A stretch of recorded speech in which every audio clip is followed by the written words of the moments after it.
anything that stops or potentially off puts you from the scripting, that can be a direct objection.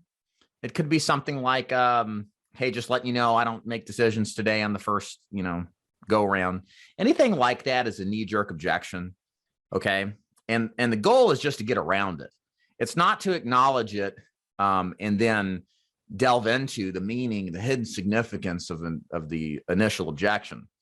It is to acknowledge it and quickly move around it to get back to where you were originally going with another question that you're going to ask to keep the script on script. The risk that you run trying to answer something like this is that you get off a script and you don't really go back to the cadence and the process that you've pre-planned and have been studying, that by default builds value, builds rapport, trust, et cetera, everything you need to close the deal, right? Because if you get off script and you cut corners, what happens? You don't sell as much because you didn't do the prescribed level of everything required to get the deal done. So when you hear this stuff, you'll also hear things like, can you just give me the price? You can skip all the stuff, the chit chat, just give me an idea what this runs. Like, that's the same thing. So the first thing in dealing with this, and I like using the ask method. The ask method comes in handy in a lot of different parts of the presentation. Ask stands for answer the objection. S, sell why you're going to do whatever you're going to do anyway. In the context of the knee-jerk objection, it is sell why you're going to continue going just like you had planned. And then C is to continue with where you left off in the context of the initial objection. Okay, you continue back on your script. You don't deviate or go to another part of the script. You continue back where you left off. Okay, so if somebody asks me, like Jim says, hey, you know what? I'm at the beginning of my call. I'm doing my script, house fishing in Chattanooga. And they say, hey, it's pretty good, but you know what? Now's not a good time. Can you call me back later? My response to that using the ask method is, hey, fine, that's fine. All I need is 5 minutes to do my job, and then I'll be on my way. So fishing wise, how's it been lately? Do you fish much with it cold, or something you wait till it gets a little more warmer? I get back to where I left off asking that rapport building question, and I kind of restate it in a different way. Okay. So the point is that I don't let that objection stand in the way of what my process is. Okay. So if somebody says, can you just give me the quotes? Skip the chit chat. Hey, no problem, Mrs. Prospect. I need 5 minutes to ask you some questions so I can give you that quote, and then you'll know what to do with it by then. So like I was saying, you live in Chattanooga, right? How long have you lived in Chattanooga? Perfect. And then get back into whatever part of the script. So see how easy that is? I address it, I answer it in as minimal amount of explanation as I can, but I don't spend an excessive amount of time trying to justify or do anything with it. Does that make sense? I just address it and get back on script and start asking questions. Okay. So this is really important. This ask methodology, overcoming initial objections, is really important, especially for you telesales people out there. It's going to happen frequently. People kind of sense that they're in a sales presentation and this is their first objection to trying to get involved in a long, potentially risky endeavor, like buying something from you. And they're going to say things like this. And it's important that you know how to respond to this quickly and to the point without deviation, and then get right back on script. So as you're studying the process of learning selling over the phone, you need to be a master at this. You need to address those knee-jerk objections quickly, get right back on script as if nothing slowed you down. You cannot be fumbling through this part. That initial 30 seconds is critical to establishing the remainder of the call. If you can keep them going with you for 30 seconds, 60 seconds, you probably got them till the end of the call. Okay. I mean, this is one of those things that causes people to get miffed up, tripped up, and but it can be easily dealt with. And again, no matter what you hear, it's always the same. Hey, no problem. I need 5 minutes to do my job. And then what you decide to do with it's up to you. Then get back on script to whatever question that you left off at last with, and act as if nothing, it's no big deal, and get right back to doing your job. Okay. As I have gotten more and more into training and instructing on objection rebuttals, I think the simpler the method, the better. The less words there are, the better. And the more that we can use a technique in different avenues, the better. This is where the ask methods come about for me. So if somebody says, why don't you send me something in the mail instead, or aren't you going to send me something? The response is exactly the same. Hey, no problem, Mrs. Jones. All I need is 5 minutes for me to do my job and show you how this works. And whatever you do with this is up to you. Why don't I stop by at 10, or does 2 work better? So you don't even have to really address the whole, my boss says I have to do this or else I lose my job. Like, I guess you could do that. I'm not saying it's wrong. It's just if you can say things with less, if you can say things in a simplified manner, I think it's easier for us to remember. And I think it's going to be easier for us to therefore perform. So, and that works for any kind of objection, ladies and gentlemen, you're getting over the phone, setting an appointment. So we can keep doing this whole thing.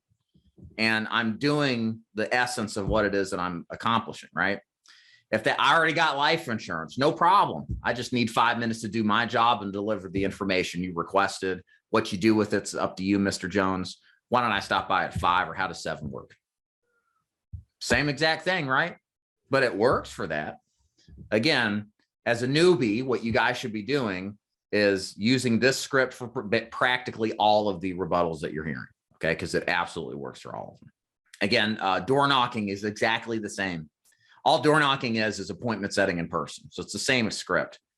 I'm busy right now. No problem. I need 5 minutes to do my job, Mr. Prospect, and then you can do whatever you would like with this. Why don't we sit out in the porch, or can I come in? Same exact script.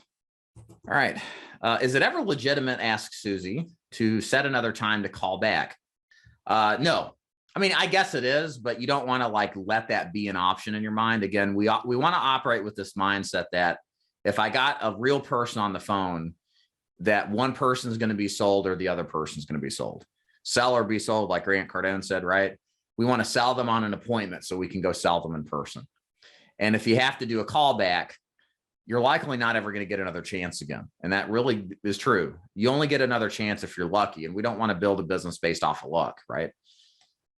With that said, you're going to run into the over-the-road truck driver who's only home on Saturdays and Sundays that you got to call back and schedule an appointment when they're in town. That's going to happen. You know, that stuff happens, but it's better to operate in this kind of black-white world where it's like, it is what it is. And we don't deviate from the strategy, because things are a bit simpler in that respect. The only reason you do a callback is if you've done everything possible in your capabilities to not have a callback. Does that make sense?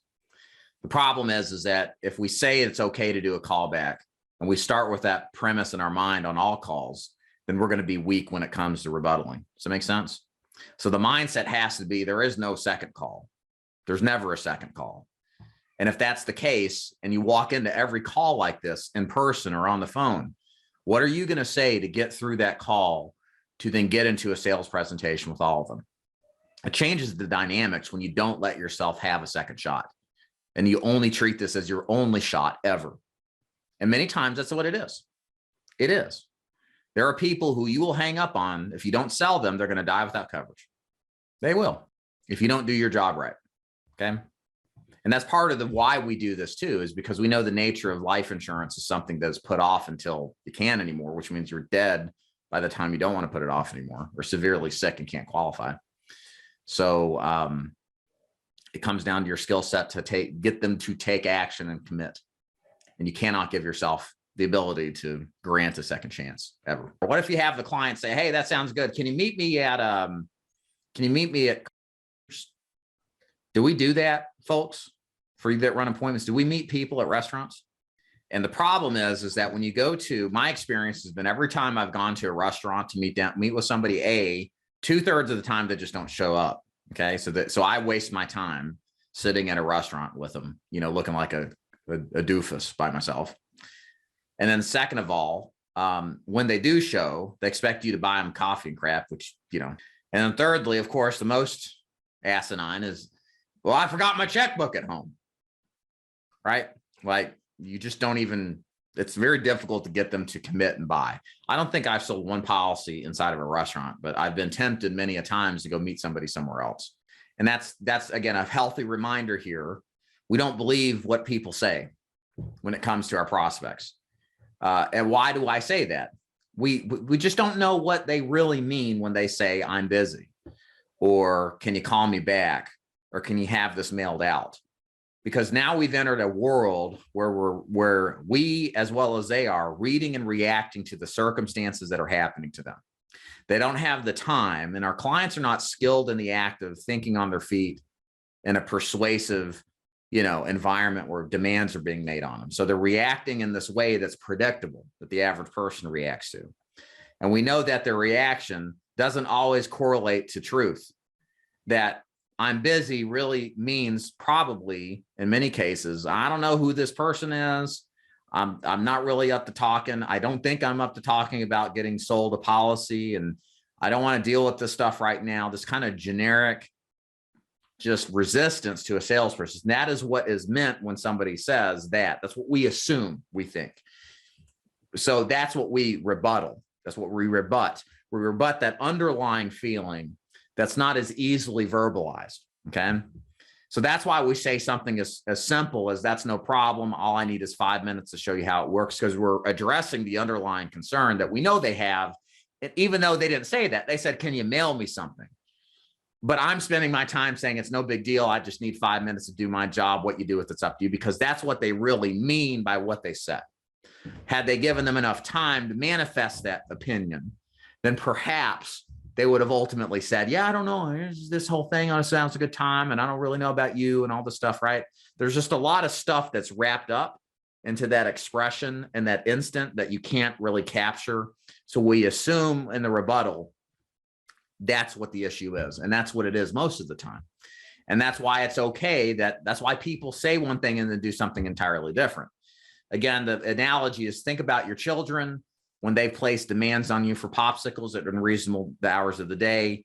You immediately said no, or your teenagers want your money and you said no. And then they rebutted it by saying, please, or they gave you some explanation that didn't sound half unreasonable, and you coughed up the cash or you coughed up the popsicles. You meant no when you first said it. You thought you did, but you just didn't want to deal with it. And then the rebuttal, and it wasn't a big deal, and you just ceded ground and you said yes, right? That's how that happens with all of us as parents. Parents exactly know what I'm talking about. That's how it happens with our prospects. It's the same psychology at work. This is why the script works so well, because if you just rebuttal it half the time or more, you'll get what you want, an appointment or a continuation of the presentation.